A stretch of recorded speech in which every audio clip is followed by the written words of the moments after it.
캘리포니아주의 공식 백신 예약 사이트인 myturn.ca.gov의 업데이트가 완료됐습니다.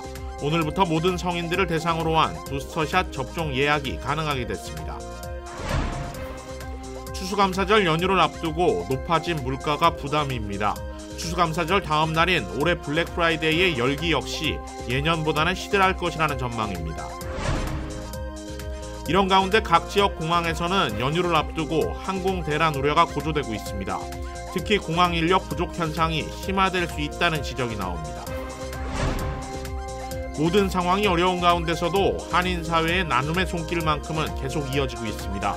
한인 노인들을 위한 추수감사절 행사를 취재했습니다. 여러분 안녕하십니까? KBS 아메리카 뉴스입니다. 캘리포니아주에서 오늘부터 모든 성인들을 대상으로 한 부스터샷 접종 예약이 가능하게 됐습니다. 그동안 업데이트가 이뤄지지 않으면서 예약에 어려움을 겪던 사람들도 18세 이상 성인이면 누구나 부스터샷 접종 예약을 할 수 있게 됐습니다.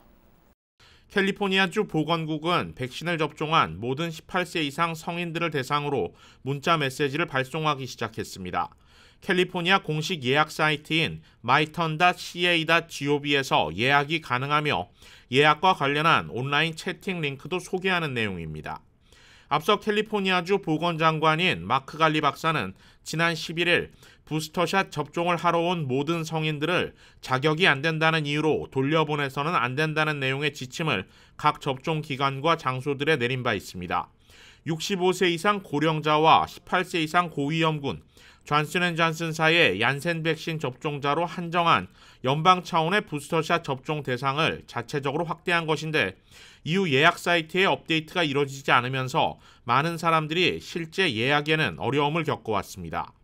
이 밖에 현재 한인들이 많이 거주하는 남가주 지역 그리고 LA 한인타운 등에서는 굳이 예약 사이트를 통하지 않더라도 워크인으로 부스터샷 접종이 가능한 상황입니다. 다음 주 추수감사절 연휴는 연말 소매 경기를 가늠하는 시작이기도 하죠. 올해는 높아진 물가가 부담이 되고 있습니다. 물류대란 여파로 추수감사절 다음 날인 블랙 프라이데이의 열기도 예년보다는 시들할 것이라는 전망입니다. 이유수 기자가 취재했습니다. 농업생산자협회에 따르면 올해 추수감사절 저녁 식사에 들어가는 비용은 평균 $53 31센트. 지난해 집계된 $46 90센트보다 $6 41센트가 올라 14% 증가세를 나타냈습니다. 가격 상승은 칠면조에서 뚜렷하게 나타났습니다. 16파운드 칠면조 한 마리는 $23 99센트에 거래되고 있는데 이는 지난해 같은 기간보다 24%가량 오른 가격입니다. 이 밖에도 빵과 햄 같은 식품의 가격도 지난해 대비 모두 오름세를 나타냈습니다. 결국 지난해보다 더 많은 돈을 들여야 추수감사절 저녁 준비가 가능해졌습니다. 추수감사절 다음 날 이루어지는 연중 최대 할인 행사인 블랙 프라이데이도 예년과 같은 모습을 찾기는 어려울 것으로 보입니다. 대형 유통체인 타겟의 블랙 프라이데이 세일 전단지입니다. 유명 브랜드 가전업체들의 제품이 아닌 영세업체의 TV 광고가 전단지 전면을 장식하고 있습니다. 물류 대란으로 그만큼 내세울 제품이 없다는 뜻으로 풀이됩니다. LG와 삼성 등 유명 업체의 TV 가격은 낮은 듯 보이지만 화면 크기가 작기 때문에 싼 가격은 아닙니다. 비디오 게임 판매도 예전과는 다릅니다. 출시된 지 수년이 지난 게임기와 소프트웨어의 재고를 정리하는 수준에 머물고 있습니다. 타겟과 경쟁 관계에 있는 월마트의 사정도 별반 다르지 않습니다. 정가에 판매되는 게임기의 가격이 블랙 프라이데이 전단지에 올랐고 신형이 출시돼 지금은 구형이 되어버린 닌텐도 스위치 모델이 지난해보다 높은 가격에 판매되고 있습니다. 블랙 프라이데이까지 아직 일주일 정도의 시간이 남았지만 전자제품 유통강자 베스트바이는 아직 전단지를 공개하지 않았습니다. 소비자들은 공개를 하지 않은 것이 아니라 높아진 가격 때문에 공개를 못하고 있는 것이 아니냐는 추측을 내세우고 있습니다. 물류대란 여파로 올해 추수감사절은 풍요롭지 못할 것이라는 전망입니다. 쇼핑보다는 여행을 선택하는 시민들도 많지만 높아진 항공료와 유류 가격은 또 다른 걸림돌이 될 것으로 보입니다. KBS 뉴스 이우수입니다. 추수감사절 연휴를 앞두고 항공 대란 우려가 고조되고 있습니다. 특히 공항 인력 부족 현상이 심화될 수 있다는 지적이 나옵니다. 지난해 크게 줄었던 항공 여행 규모는 이번 추수감사절 연휴 기간 팬데믹 이전 수준을 회복할 것으로 전망됩니다. 실제로 LA 공항의 경우 지난해 100만 명에서 올해 280만 명의 이용객이 공항을 찾을 것으로 예상되고 있습니다. 문제는 공항 인력이 턱없이 부족해질 수 있다는 우려입니다. 현재 TSA 보안검색 직원들을 포함해 연방정부 소속인 공항 직원들의 40%가 백신 미접종 상태인 것으로 알려졌습니다. 연방정부 지침상 각 산하기관 직원들은 다음 주 월요일까지 백신 접종을 완료해야 합니다. 이때까지 백신 접종을 마치지 않은 직원은 강제 무급 휴가에 들어가야 하는 상황입니다. 현실적으로 40%에 달하는 공항 내 인력들이 백신 접종을 마치기에는 시간이 턱없이 부족한데 만약 이 인력들이 모두 일을 하지 못할 경우 상당수의 항공편의 이착륙이 지연되거나 취소될 가능성도 제기되고 있습니다. 여기에 미국 내 주요 항공사들도 백신 미접종에 따른 인력난에서 자유롭지 못합니다. 미국 4대 항공사 중 하나인 사우스웨스트 항공은 지난달 수천 건의 항공편이 취소되는 등 항공 대란을 야기시켰는데 폭발적인 여행 수요와 맞물린 과도한 일정 편성, 이에 반해 백신 접종 의무화 조치 이후 심각한 인력난이 원인으로 지적됐습니다. 유나이티드와 델타, 아메리칸 에어라인도 사정은 비슷합니다. 자체적으로 백신 접종 시한을 세우고 해고와 계약 종료, 추가 건강보험료 부과 등으로 압박하며 직원들의 백신 접종을 독려하고 있지만 다음 주 추수감사절 연휴까지는 인력난이 해소되지 않을 것으로 전망됩니다. 이렇게 연휴를 맞는 모든 상황이 어려운 가운데서도 한인 사회의 나눔의 손길만큼은 계속 이어지고 있습니다. 한인 노인들을 위한 추수감사절 행사를 김경일 기자가 취재했습니다. 오늘 LA 다운타운 엔젤러스 플라자에서 한인 교계와 업계의 후원으로 추수감사절 이웃사랑 초청잔치가 열렸습니다. 300여 명의 한인과 중국 어르신들이 참석해 한인들이 준비한 공연을 만끽했습니다. 오늘 공연을 위해 한 달여간 연습했다는 에버그린 여성합창단은 연말 더욱 외로움을 느낄 한인 어르신들의 마음을 따뜻한 목소리로 위로했습니다. 전통 한복을 입고 부채춤을 추는 공연이 펼쳐지자 어르신들은 눈으로 보랴 휴대전화로 찍느라 손도 바빠집니다. 부채가 화려한 꽃을 만들자 객석에서는 박수가 터져 나옵니다. 스트레스를 확 풀고 함께 서로 감사를 나눌 수 있는 그런 좋은 기회가 됐다고 생각합니다. 추수감사절을 일주일 앞두고 한인 교계와 업체들의 지원으로 한인 어르신들을 위한 행사가 마련됐습니다. 금강산도 식후경이라고 공연이 끝나자 어르신들은 시에라 호스피스가 4천여 달러 후원으로 준비한 도시락을 받기 위해 긴 줄을 섰습니다. 소외된 계층의 할머니, 할아버지들을 위해서 우리가 추수감사절을 맞이해서 다과 그리고 여러 가지 도시락 또 여러 가지 이렇게 우리 할머니, 할아버지들을 위해서 준비를 많이 했습니다. 여기 이 시내를 아파트에 계신 분들을 이렇게 한 끼 따뜻한 음식을 대접한다는 게 너무 뿌듯하고요. 좋은 일이라고 생각합니다. 플러튼 양로 호텔도 선물을 준비하고 어르신들의 건강관리법을 소개했습니다. 이제 아픈 거 어떻게 어르신들이 살아가는데 도움이 되게 하려고 그래서 오늘 와서. 한인 교계는 어르신들의 밝은 표정을 보니 더욱 힘이 난다며 행사를 꾸준히 이어나가겠다고 밝혔습니다. 정말 흐뭇합니다.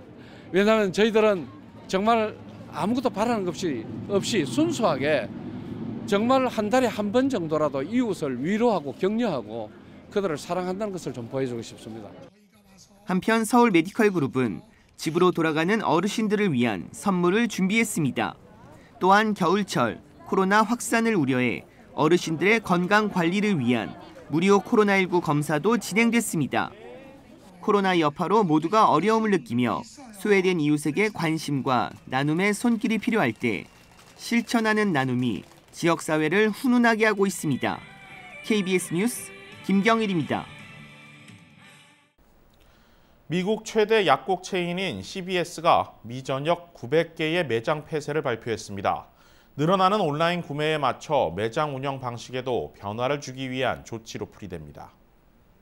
CBS 헬스 측은 오늘 보도자료를 통해 앞으로 3년에 걸쳐 모두 900개의 오프라인 매장 문을 닫겠다고 밝혔습니다. 시기는 내년 봄부터 시작해 매년 300개의 매장이 순차적으로 문을 닫습니다. CBS 헬스는 남은 오프라인 매장들의 기존 운영 방식에도 변화를 주기로 했습니다. 매장 중 일부는 독감 예방접종부터 건강검진과 치료, 정신건강 서비스까지 다양한 의료 서비스를 제공하는 의료 허브로 만들고 의료 서비스 제공 기관과 처방약, 생활용품을 파는 기존 약국 등 모두 3종류로 확대 운영한다는 방침입니다. CNBC는 CBS의 이번 결정이 늘어나는 소비자들의 온라인 구매에 대응해 디지털 분야의 성장을 강화하기 위한 조치로 분석했습니다. CBS는 보도자료에서 인구 구성과 소비자 구매 패턴, 미래 의료 수요 변화에 따라 적정한 장소에서 적절한 서비스를 제공할 필요가 있다고 밝혔습니다. 월스트리트 저널은 이번 매장 폐쇄 규모가 CBS 전체 매장의 10%에 해당하는 규모라고 전했습니다. 오늘 밤 500년 만에 가장 긴 부분 월식이 일어날 것으로 예보됐습니다. 미 항공우주국 나사는 서부 시간 기준 오늘 밤 10시 3분부터 부분 월식이 시작된다고 밝혔습니다. 실제 육안으로 월식을 관찰할 수 있는 시간은 이보다 1시간여가 지나 밤 11시 19분으로 예보됐습니다. 부분 월식은 달의 일부가 지구의 본 그림자의 일부 가려지는 현상으로 전체가 가려지는 개기 월식과는 다릅니다. 다만 이번 부분 월식에서 달이 가려지는 정도는 97.8%에 달해 사실상 육안으로는 개기 월식과 흡사해 보일 것이라고 나사 측은 전했습니다. 이번 월식은 특히 전체 현상이 6시간에 달하는 500년 만에 가장 긴 부분 월식으로 기록될 전망입니다. 한편 LA 그리피스 천문대는 오늘 밤 10시부터 유튜브를 통해 부분 월식 장면을 생중계할 예정입니다. LA 한국문화원은 캘리포니아주의 태권도의 날 제정을 기념해 2021 온라인 태권도 스토리 콘텐츠를 제작해 소개하고 있습니다. 올해 7개 제외 문화원에서 진행하는 코리아 컨텐츠 위크 행사의 일환으로 제작된 이번 영상은 모두 10편으로 만들어져 소개될 예정입니다. UC 버클리 마샬아트 프로그램의 러셀한 교수가 태권도의 역사와 철학, 태권도와 올림픽 등의 재미있고 유익한 이야기를 설명합니다. 또 태권도의 기본 동작을 비롯해 품새와 겨루기, 격파 등 다양한 태권도의 동작을 UC 버클리 선수단과 함께 소개합니다. 모두 10편의 태권도 영상은 LA 한국문화원 홈페이지와 페이스북, 유튜브, 인스타그램을 통해 오는 12월 31일까지 순차적으로 업로드될 예정입니다. 미국의 신규 실업수당 청구 건수가 팬데믹 이후 7주 연속 감소 추세를 이어가고 있습니다. 연방노동부는 오늘 지난주 미국의 신규 실업수당 청구 건수가 26만 8천 건으로 집계됐다고 밝혔습니다. 월스트리트 저널이 집계한 전문가 전망치 26만 건과 대체로 일치했고 전주보다 1,000건이 더 줄어 팬데믹 이후 7주 연속 감소세를 이어갔습니다. 최소 2주 이상 실업수당을 신청하는 계속 실업수당 청구 건수는 전주보다 12만 9천 건이 감소한 208만 건으로 집계됐습니다.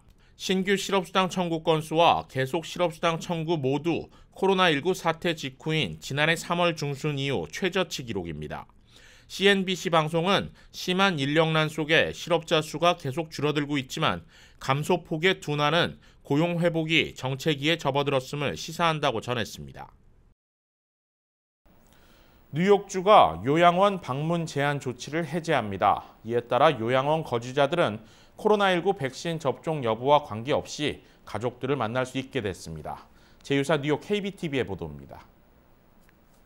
뉴욕주는 지난해 9월 발표된 요양원 방문 관련 코로나19 가이드라인을 업데이트해 앞으로 외부인의 요양원 시설 방문을 허용합니다. 뉴욕주는 최근 이 같은 내용을 서신으로 주내 양로원과 요양시설 등에 발송했습니다. 요양원 거주자들은 앞으로 코로나19 백신 접종 여부와 관계없이 방문객을 만날 수 있습니다. 방문 인원수와 방문 시간에 대한 제한도 해제됐습니다. 주 보건부 자료에 따르면 주내 요양원 거주자의 86%가 코로나19 백신 접종을 완료했습니다. 새로운 지침에 따라 요양원 거주자들은 이제 장기간 시설을 떠날 수도 있게 됐습니다. 하지만 다시 들어올 때는 코로나19 감염 검사를 받아야 합니다. 요양원 방문 제한 조치는 완화됐지만 주 보건부는 공공시설 내 사회적 거리 두기는 유지한다는 방침입니다. 마스크 착용 의무화도 지역사회 감염률에 따라 달리 적용할 계획입니다. 앞서 주정부는 요양원 근무 직원들에게 코로나19 백신 접종을 의무화했습니다. 현재 요양원 근로자의 백신 접종률은 74% 수준입니다. 주정부는 요양원 시설 내 감염률은 계속 모니터링해 일반에 공개하겠다고 밝혔습니다. 한편 코로나19 팬데믹 기간 장기 요양시설 거주자들은 상당한 피해를 입은 것으로 나타났습니다. 장기 요양시설 거주자는 미 전체 인구의 약 1%를 차지하지만 사망자 비율은 30%가 넘습니다. 뉴욕 요양원들은 지난해 3월 폐쇄에 들어갔으며 주민들은 올봄 초까지 가족들을 직접 볼 수 없었습니다. KBTV 뉴스 김은지입니다. KBS 아메리칸 뉴스는 시청자 여러분의 제보를 받습니다. 뉴스 마칩니다. 고맙습니다.